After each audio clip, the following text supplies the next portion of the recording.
A concerned mother worried about her child. She says that her 8-year-old son suffered a severe asthma attack while in class and was told to put his mask back on. CCSD has a mask mandate for students with some exceptions. Let's get right to Jeremy Chen, who breaks down the district's mask policy and a doctor's take on this whole issue. Jeremy.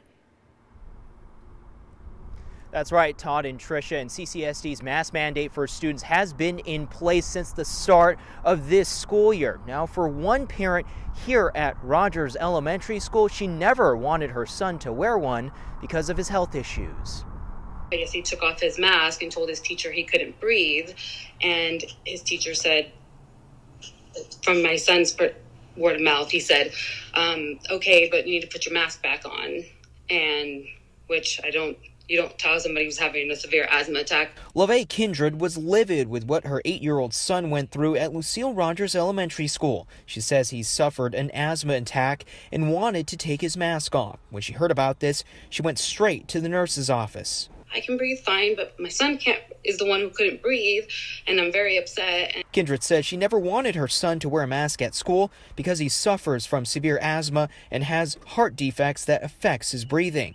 His pulmonary branches were born very underdeveloped, so they put stents in his heart to open up to give him more airflow into his lungs. Under the Clark County School District's current mandate, all students must wear a mask inside unless they have a medical or developmental exemption. KINDRED didn't have an exemption for her son at the time, as she and the father are divorced and wanted to see how their child would do with the mask. After the asthma attack, she's moving forward with getting one. I have to go through a 504 plan.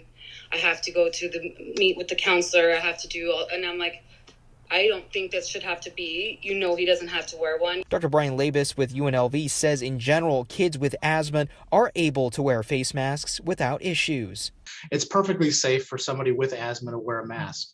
More importantly, people with underlying respiratory problems are at higher risk of severe disease. So wearing the mask provides that protection they need to hopefully keep them out of the hospital. However, he says in the few cases like severe asthma coupled with health issues that affect breathing, exemptions should be provided in those specific instances as determined by a doctor. We have to have these sorts of accommodations. We can't make a blanket rule that works for everybody. It works for most people, but if what we're asking people to do, get vaccinated or wear a mask, is actually going to hurt those people, we obviously don't want them to do it. KINDRED says she got a note from her cardiologist to allow her son to get an exemption.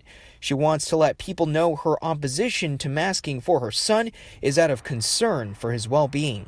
Taking off his mask was saving his life, so we can't just judge right away when people are resisting it.